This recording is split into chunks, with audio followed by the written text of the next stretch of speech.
We begin tonight with what we have learned about the very serious categories of crime special counsel Jack Smith is focusing on against former President Donald Trump that are spelled out in a target letter Mr. Trump says he received from the government over the weekend. A grand jury is investigating the lengths prosecutors say the ex-president went to in order to remain in power after losing the election. Two attorneys with direct knowledge of the case telling NBC News the special counsel is looking at statutes that include conspiracy to defraud the U.S., deprivation of rights, and tampering with a witness.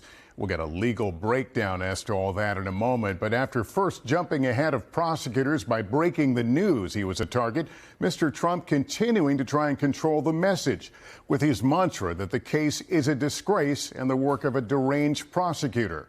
Garrett Haake has late developments. A defiant Donald Trump lashing out at the special counsel as the election-related charges the former president may soon face come into focus. It's election interference, never been done like this in the history of our country, and it's a disgrace. NBC News learning that a target letter Mr. Trump received Sunday night lays out 3 federal statutes under which he might be charged in the special counsel's 2020 election probe, according to 2 attorneys with direct knowledge of it. Conspiracy to defraud the U.S., deprivation of rights under color of law, and tampering with a witness, each broad categories, not specific charges. Mr. Trump claiming the letter offered him 4 days to come to Washington and respond before the grand jury, an opportunity sources familiar with his thinking tell NBC News he plans to decline. The possible pending indictment dividing former allies, now challenging him for the Republican presidential nomination. He should be charged if, in fact, there's evidence that he's committed a crime that's provable beyond a reasonable doubt in front of a jury of his peers. Until then, he has a presumption of innocence. I believe that history will hold him to account for his actions that day. But with regard to the prospect of an indictment, I hope it doesn't come to that. Meanwhile, the special counsel investigation continues in Washington and beyond, with Trump White House and campaign aide William Russell expected to testify before the grand jury tomorrow. And NBC News learning of prosecutors subpoenaing surveillance video of vote counting in Georgia, probing conversations between Mr. Trump and Arizona's former governor, and interviewing election officials in Wisconsin. The former president calling allies on Capitol Hill, urging his GOP supporters to defend him publicly.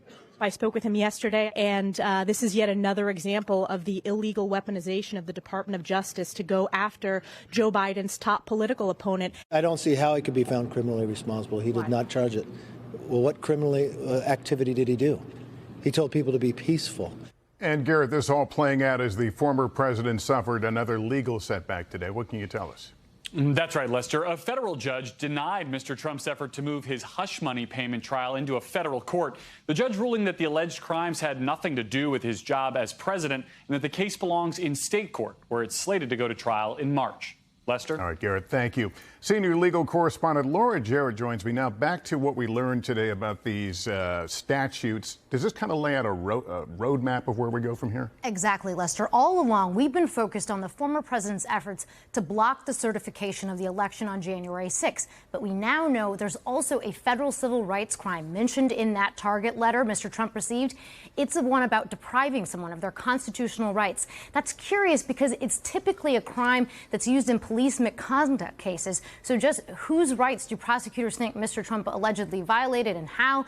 That we don't know. Of course, the special counsel is not limited to charging only what's outlined in that target letter he received, but it does provide a solid reference point of what's most likely coming, Lester. All right, Laura, thank you for that.